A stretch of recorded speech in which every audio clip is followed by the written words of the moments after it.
For the next 30 minutes, 35 minutes or so, I'm hoping you will indulge me in a little rant. We can rant together. Because for the past 2 or 3 years, I've had a very kind of focus, very strict focus on thinking about what data is to organizations and how we use it. And I've always kind of thought about the fact that we use these wonderful platforms like Google Analytics and maybe even Web Trends if we're brave enough, to look for information that we can use to grow our business with. And we kind of trust, the more these platforms develop and evolve, the more we place trust in them, and we kind of take what they do behind the scenes for granted. And I've noticed that's very often in a conflict with what our organizations and businesses actually need. So I want to talk about how do we take these platforms and the default setups they have, the default configurations, and how do we uncover the meaning underneath so that we can use these platforms to better help our businesses. And that's what I call fighting against plug-and-play analytics. So plug-and-play analytics, in short, is when we install an analytics platform. It can be anything that collects data for us. We install it on the website, or on the mobile app, or whatever digital property we want to measure. Even Otoska, the robot back there, could have analytics on it. And then we click a button and start reading reports and think we can grow our business with that stuff. It sounds ridiculous. It sounds kind of, wait, really, are people doing that? And based on my experience, yes, they are. So there's a level of complacency and laziness that sets in once you use these platforms. So very, very briefly about myself. I'm the senior data advocate at Reactor. I got to choose the title, so don't ask me what I'm actually supposed to do. I'm also a Google developer expert, so much of this talk will be about Google's platforms. I'm not affiliated to them in any special way, so I am allowed to kind of criticize them, so much of this talk will actually be about criticizing Google, which is always very, very fun. I also blog at simo.com, so if any of this rings true, visit that, and there's more stuff about how to customize these platforms. I also use Google+, so it does exist, more or less.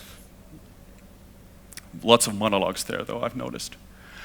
So let's get started. Plug-and-play analytics, how do we define it? Like I said, when we install these platforms, we have a certain expectation. They're built by big, multi-billion-dollar corporations. So we expect these guys to know their shit. We expect that when we use their platforms that they know exactly what we need. And with only the smallest amount of configuration, we should get the kind of data we need to build our businesses with. As it turns out, when we think about data quality, and good quality data is what we need, right? That's the only thing we can actually use. There's the problem that it's not really something you can get by just plugging in a machine. You have to actually actively work for it. Again, this might be self-evident to most of you, but as it turns out, even if we do the configurations and do the modifications, there's still an underlying issue of how these platforms actually work that's complicating matters. And that's what I want to talk about today. So Google Analytics, for example, it's designed for millions and millions and millions of different businesses with millions and millions and millions of different objectives. Like, they have to cater to the plumbing company just as much as they have to cater to the, fake basketball shoes company, or the data company, or the IT company. They have to cater to all these different objectives because that's how they get sold. That's how they sell their shit. So this means that when we adopt a platform that's built in this kind of generic manner, that's built to cater to all these different objectives, we're actually adopting these definitions as well. So whatever the platform has chosen to represent the kind of general consensus about things like conversions or sessions, we have to adopt their definitions as well because we're using the platform. It's a kind of top-down approach. And the way I see it is the quality of data that we use for our businesses. It's directly proportional to how well we understand these definitions. And I will show you an example of this. This is taken from a dashboard with a single number that a C-level CMO had. And the way it works is that the dashboard has this single red, big, juicy pulsing number, which is supposed to tell the pulse of the company. And around the number, like once a month, a marketing assistant would write a little story. So it would turn out like, dear CMO, last month the conversion rate on our site was something. And then there's the story, which is an uplift of 3.45%. That's the story, that's the dashboard, that's the number they're looking at. And you know what happens in the boardroom when they see that there's an uplift? There's a stock photo party. It's not genuine, they're not really smiling, they're just posing. They don't understand what's going on, they just see the uplift. They think that because the number is proportionally larger than last month, that our business has actually grown. When we talk about conversion rate, we talk about the number of sessions on our site where a specific business objective was completed. It could be a purchase, it could be a form submission, it could be that the users spend a certain amount of time on my blog, for example. Those are conversions. And we use conversion rate to measure the ratio of conversions to these sessions. So I'm talking about sessions all the time because that is the fundamental building block of these platforms. Everywhere there's sessions. Even Scott's dashboard that he showed, there was sessions on his website. So we talk about sessions, sessions, sessions, sessions. And how many of us have actually stopped to think about what we mean when we talk about sessions? So what do we mean when we use this kind of fundamental building block of our platforms? Let me walk you through a description of what constitutes a Google Analytics session. So I reiterate, it's the fundamental building block of Google Analytics. It's the main level of aggregation that collects the hits sent from a website from a specific user or browser and aggregates them into these units. I think we all agree on this. And I'm not talking about mobile here because that complicates things even more, but a session is a group of interactions that takes place on a website, right? That's easy to understand.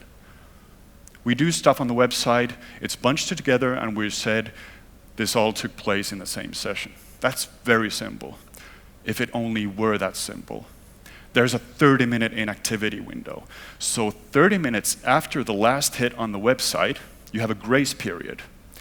If you re-enter the website during that 30 minutes, you're still part of the same session. So in effect, when we talk about sessions, we're talking about groups of interactions that had a 30-minute timeout afterwards. That's how we build a session. Now you can already start working around the idea of conversions versus this session concept, and it's starting to make a little less sense all the time. Because it doesn't stop here. There's also something called a midnight timeout. At midnight, the session ends. So if you enter the site at 23:59:58, you have 2 seconds time to convince the company that you're a good visitor until they cut you off in your new session. To make it a bit more complicated, this midnight is bound to the concept of the Google Analytics reporting profile. So if you have 10 profiles in Google Analytics, each with their own time zone, your company will be accumulating 10 different aggregations of the session metric. That's okay. We can still live with that. That makes a lot of sense, I think. It's not that simple. There's also something called acquisition campaign change. So during the 30-minute timeout, if you leave the site and return via another channel, like let's say you enter through Google organic search, you leave the site and you enter through a Facebook ad, your campaign changes and the session starts again. Why? Because we need to attribute success to the advertising campaign. It's not a conspiracy, it's right out there. If Facebook doesn't get the session, then we will know that Facebook converted and they would lose revenue. Well, there's something called a referral exclusion list. So we can add a campaign to the referral exclusion list, which we essentially tell Google Analytics that, hey, even though they came from a different campaign, don't worry about that. Just keep the session intact, okay? So that's how we keep a session intact if we want to. If it only were that simple, because then there's also something called cross-domain traffic. So if you know your browser security and if you know your analytics, analytics is based on cookies and JavaScript, unfortunately. It's a horrible combination when we talk about tracking people across devices. A top-level domain can only own the cookies that are written on it. When you move from one top-level domain to another, the cookies are kind of different property. They don't share the cookies. So you have to implement something called cross-domain tracking to make it work. Unfortunately, it's really difficult to implement. So a lot of companies just get it wrong. So that's one of the part of the problem. There are tools like Google Tag Manager, which help us deal with this issue. Turns out that's really difficult to implement as well. And then there's also, just to keep it, make it just a bit more confusing, there's also something called the session control parameter that you can just send to Google Analytics and tell them this session is over, start a new one. So now, let's put it back into perspective. When we talk about a 23.75% conversion rate, that is an uplift of 3.45% to the last month, do you think Dave Franco in the boardroom is actively thinking about this complexity of what we just went through? Do you think he or the board members in the room understand what this 3.45% uplift actually is? It doesn't mean the company made more money. It doesn't mean there were more users to the website. It simply means that the number of sessions went down while the transactions stayed the same, or vice versa. We don't know. That's the complexity here. So he is happily oblivious about this, and he's reporting because that's how he gets his Christmas ham, by getting a 3.45% uplift. And this has two implications. The first one is we really, really, really, really need to stay away from the buckets. Total visits, total conversions, bounce rate, my favorite metric of all time, which I will be giving hell today. We need to, instead of looking at the total numbers, we actually need to combine the data. We need to look at how do we identify a visitor on a website with the entity that's in our CRM or on our mobile properties. We need to segment the data. Instead of looking at total visits and total conversions, we need to look at visits from a specific location. Visits from people who have purchased more than 5 times on the website, for example. Visualization, prediction, those are all kind of elements of working hard. And aggregate stuff is easy. That's what we get out of the box. That's what we get plug and play. The 4 words on the bottom, that's the difficult part. That's where we need to invest ourselves.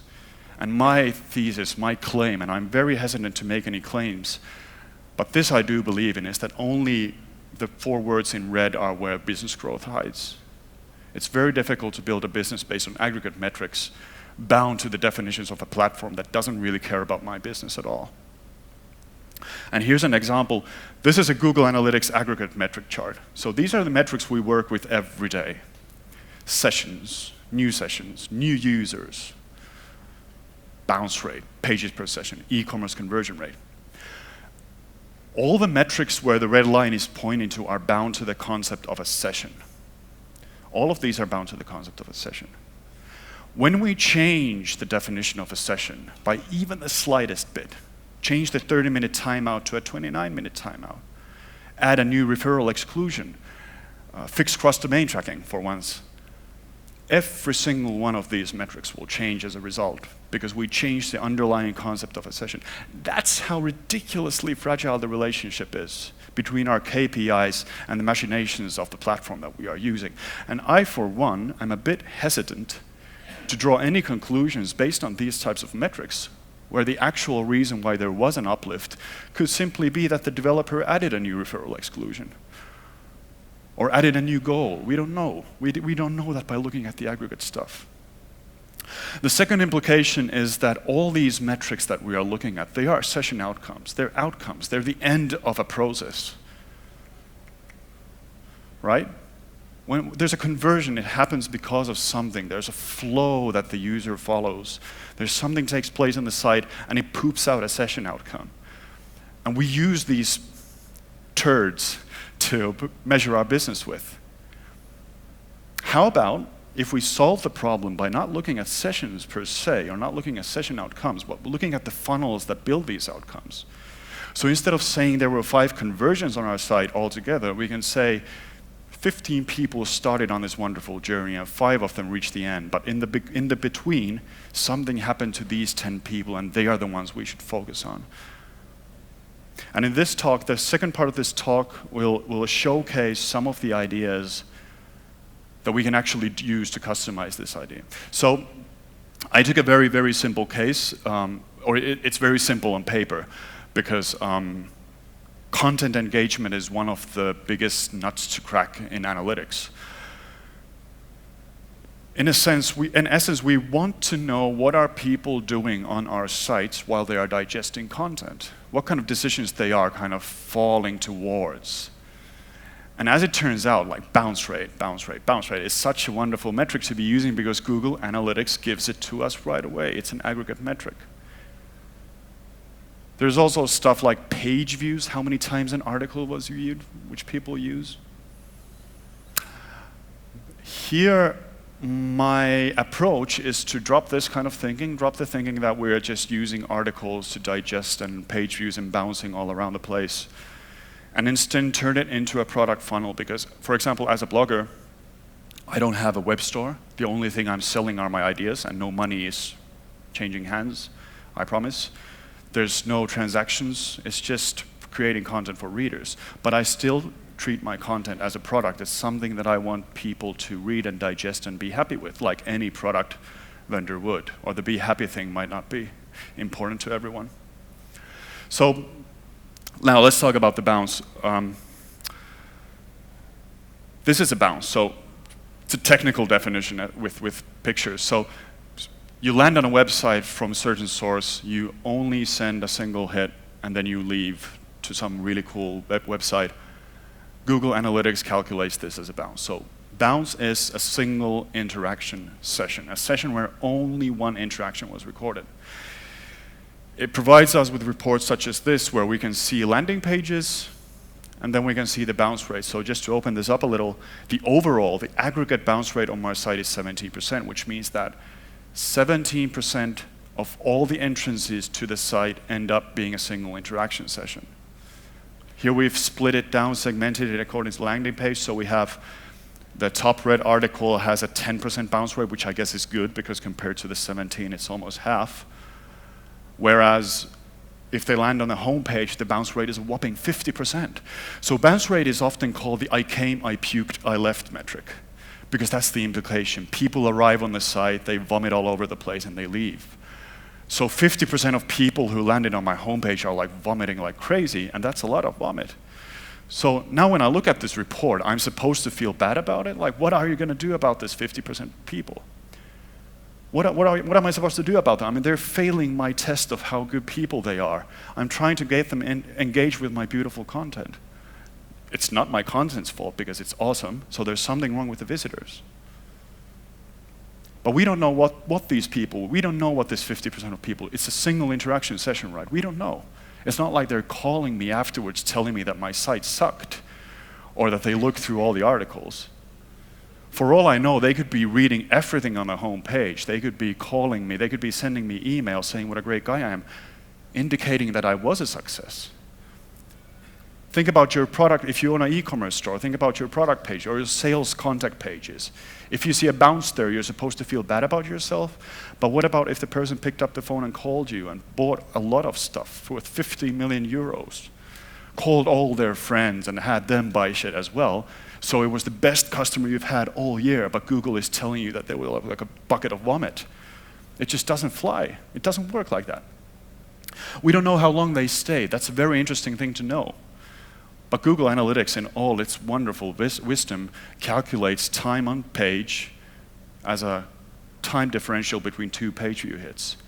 So the only way you can get a time on page is if the person visited 2 pages on the site, but they were a bounce, so we don't know that. They're 0-second site visitors. So in effect, and this is really, I love Google Analytics, it's such a weird tool because average time on site takes bounces as well. So bounces are 0 second long. So the higher your bounce rate, the lower your average time on site is. That's like the biggest brain fart I've ever heard of. Why don't they segment the bounces away? Because we don't know how long they spent on the site. And we don't know how much revenue they generated. We don't know if they went offline, then just because they saw my site, they went to my retail store on Mannerheimintie and bought all my kind of fan gear. I completely made up. But I don't know this. I don't know how much revenue they're generating for my business, and yet I'm using this as a KPI. So we can start. This is the kind of therapeutic approach. We have a broken metric. We have a broken tool. Instead of kind of falling complacent and just taking that tool for granted, let's fix it. Let's fix bounce rate. Let's help the whole world by doing so. Here's the first thing we can do. We can tweak the metric itself, right? So I've seen a lot of people do this. This is called adjusted bounce rate because it sounds a bit better. Somebody enters a site. If they stay on the site for 30 seconds, a hit is sent to Google Analytics telling this is not a bounce anymore. And then you see a dramatic drop in bounce rate. And I should have the stock photo from the boardroom again because it's such a wonderful thing. The bounce rate went down. Stupid stuff. You don't tweak a metric if there's something wrong with the value, right? If there's something wrong with a KPI, you don't modify the machine that produces the KPI to be better. That's like taking away the miles when you're selling your car. And yet people do this all the time. Like conversion rate, for example. There's a whole field about conversion rate called conversion rate optimization. Tomorrow there's a wonderful speaker going to be talking about conversion rate, Craig Sullivan. But conversion rate has been solved. If you want 100% conversion rate, all you have to do is tweak the metric. Make it so that every single page on your site is a goal. So whenever anybody lands on any page, there are conversion. And then you can show your bosses a 100% conversion rate. That's how you fix conversion rate. So that's how stupid this is. That's how stupid it is to tweak a metric. We can track scroll depth. So instead of talking about bounce rate anymore, let's start thinking about what these people are actually doing on the articles. So when they reach 1/3 of the article, we send an event which says 1/3 reach, then 2/3, and finally content bottom. Now this is fascinating stuff already, because instead of looking at relative page views, we can now evaluate our articles based on how deep the visitors scrolled. So instead of looking at just raw numbers, like what are the number of article views, we can see which articles garnered the best read-through rate. And now we can see that the article with the least amount of page views actually was the one that was read the most. The subject matter was obviously more interesting than the first 3 articles. So we can use this kind of information to evaluate our writing itself, because that's what we're trying to think about. How do we get people, real people, engaged with our content? The problem with this approach, even though it's miles better than bounce rate and a million miles better than adjusted bounce rate, is that we're only looking at what happens once they hit the article. But now if we want to treat our content as a product, we actually have to think about stuff like impressions and exposure to the products before they start making the purchase decision.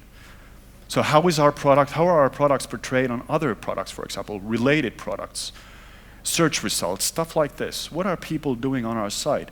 There are many blogs where I go to reading a single article, I think this isn't a good article, and I actually try and find a better one on the blog. So we can't just be looking at a single funnel. Instead, we treat content as a product, which means we turn it into an e-commerce funnel. And it will give us reports like this. This is the enhanced e-commerce report from Google Analytics. And for once, I can say that Google Analytics did something right, because it's a really cool setting. It's a really cool set of reports. Basically, this is e-commerce terminology. So we have stuff like add to cart, we have stuff like checkout, and we have stuff like transactions. So the first thing we have to do is we have to change the terminology. Instead of talking about add to cart, we'll talk about started reading, started scrolling an article. Instead of product view, we'll talk about an article view, and so on. So we reach a funnel where this is how I would read it. This is from my blog. This is how I read it. Out of 52,000 sessions, 87% continue to open a single article. So I have 13% visitors who never viewed an article. They just landed on the home page, for example. That's an optimization place. I have to think about what's wrong with these people. Then we have like a 12% drop-off. So opened an article but never started scrolling. Started scrolling but never reached 1/3. So maybe just read the first few lines, realized that this is definitely not for me, and left. Now I have a concrete target group to kind of make happier about my blog. And then we have the bigger gap here, so scrolled past 1/3 but never reached the end. So I have a purchase event there. And this gap is big enough for me to warrant some extra research. So I can zoom in with a clip art magnifying glass. And I can start looking at what actually happens within the checkout funnel. So the checkout funnel in this case is how far did they read down the article. And now we can actually see that the progression is very linear. It's a very smooth funnel indeed, so I'm not that concerned anymore. It makes a lot of sense, like fewer people reach further down the article. It's not mind-blowing evidence, but at least it's an insight. And the really awesome report that we get from this, when we think about products and content and their kind of junction, is the actual product performance. So, like I said, there's no revenue from my site. But what I do is I measure the number of words that were read. So when people reach the end of content, I measure what was the article length and use that as price. So I have a vanity metric here, a perfect vanity metric. 38 million words were read on the blog last month, which is something you could just say at the pub and people will be throwing like drinks and money at you because that's such an awesome number. No, they won't. Average length of an article, 1,900 words. The most read article, 5,000 words, and so on. So this is all interesting stuff, nothing to do to grow my blog or make it better, but at least it's something to work around. But the enhanced e-commerce, it doesn't tell you anything about, it doesn't talk about conversion rates. It doesn't tell you how many sessions converted, because that doesn't even make sense, because sessions don't convert, but people do. But it doesn't tell us that. It actually gives us two golden ratios, and these are just really wonderful metrics. Cart to detail tells us how many people saw an article page and started scrolling. So if I share a link on Twitter, for example, to an article, if you just open the link and do nothing, you're not an add to cart action. It's not a cart to detail action. If you do the single scroll event, you're adding the product to a cart. You're shopping around. That's how it works. That's how I interpreted it. It's my own decision, so it works. And then there's the buy to detail rate. So this tells us out of the people who opened the article page, how many scrolled all the way down and spent an arbitrary amount of time on the article page. I've chosen 60 seconds because I've decided that that's the amount of time it takes to understand that the article isn't good. So we can see that there's a very nice, 90% people scroll the article, which is okay, it makes sense. It would be weird to just open articles and not scroll them. I know there are people out there who do that, and you need to help. But there's also the ratio of people who actually end up reading the article. Now, before you get wisecracking, I know that I don't know if they're actually reading it. They can just skim it or look at the pictures. But it's a better abstraction of engagement than looking just at page views and bounce rates. So this is the scroll depth part. So we can see that if the article is really long, like over 5,000 words, only 13% ended up reading it. Mind-blowing insight. A long article, less people read it. This is what analytics is at its best. We talk about self-evident stuff. But then we have some interesting stuff like both the trigger guide and the advanced form tracking guide are around 3,700 words, and they have a very different ratio of buy to detail. So now I have something to think about. What makes the trigger guide more readable than advanced form tracking? That's something for me to think about. That's something to optimize against. That's something to build my own skills as a writer if it's important to me to get people to reach the end.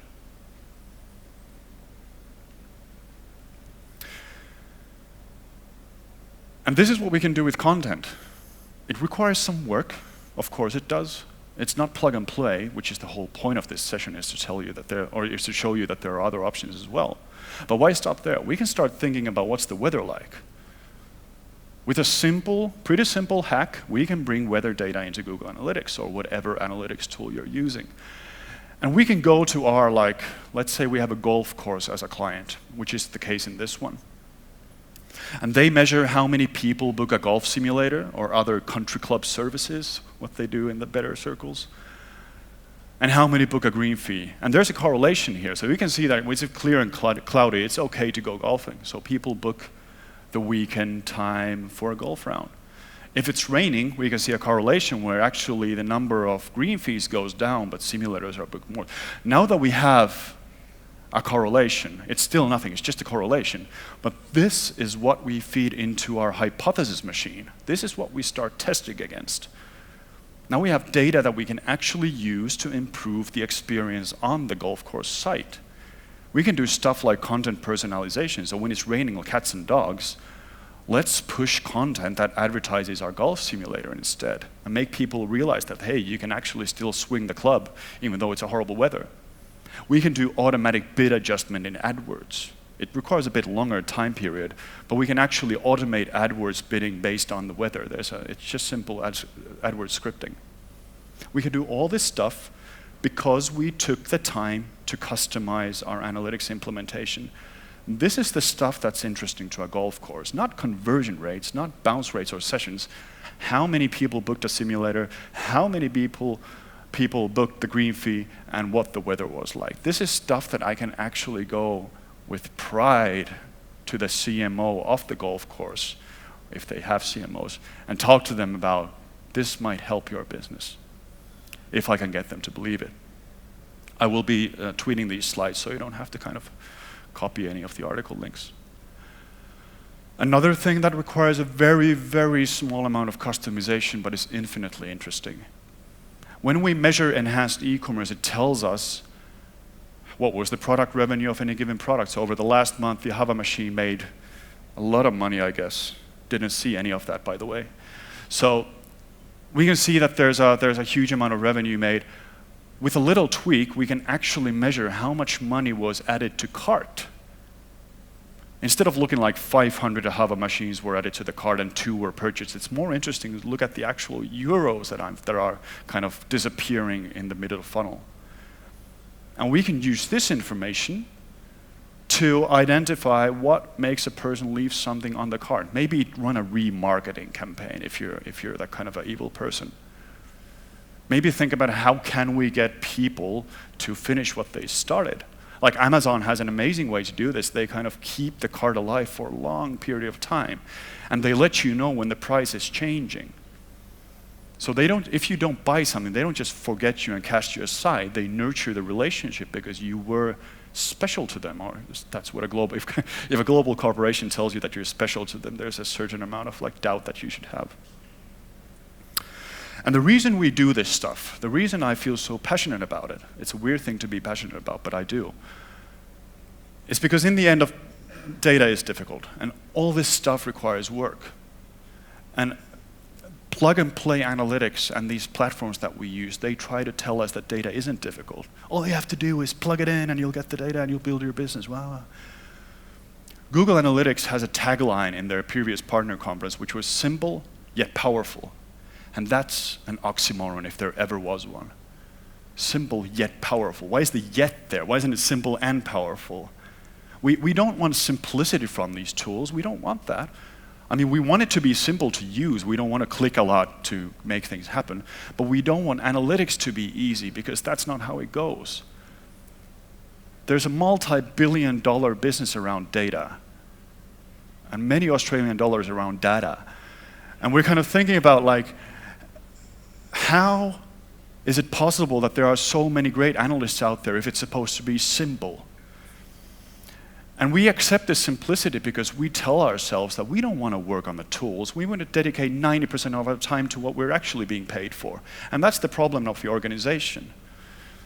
And there's a whole different talk about what can we do to fix an organization that doesn't believe that data is something that flows through every single department in the organization, rather than being a vertical hidden in the dungeon somewhere where the analyst is producing PDF reports.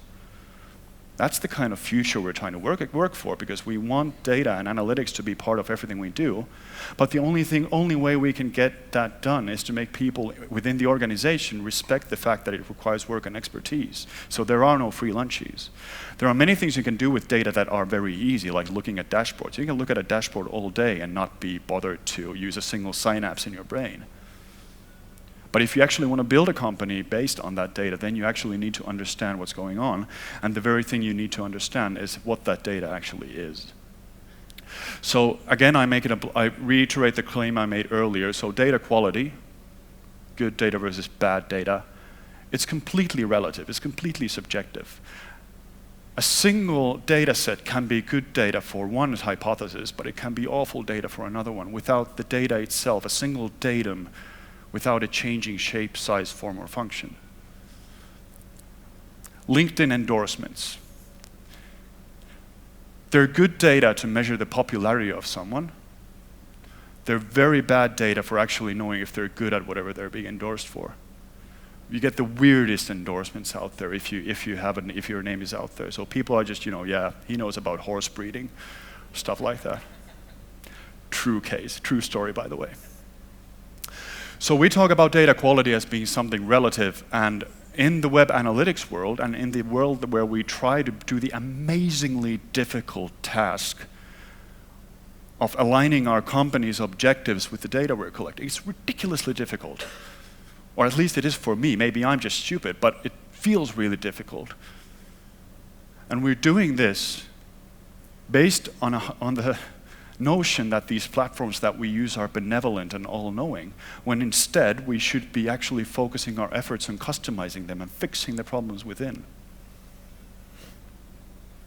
Because this is a conference presentation, I have been exaggerating throughout, so there are many cases where actually you can get by with this kind of plug-and-play stuff, and I'm sure it makes for a wonderful water cooler discussion where you get a lower bounce rate. But I'm very certain that the kind of methodologies that we're talking about here, where we actually dedicate these fine-tuning these analytics platforms as part of our iterative process, part of our company building process, it doesn't have to be difficult, it's scalable. And once we do that, this is the real stock photo party. They're not faking it anymore. They're actually happy. And if you do this stuff, if this inspires you in any way and you have this party in your boardroom, drop me a line. I will bring the wine. Thank you so much.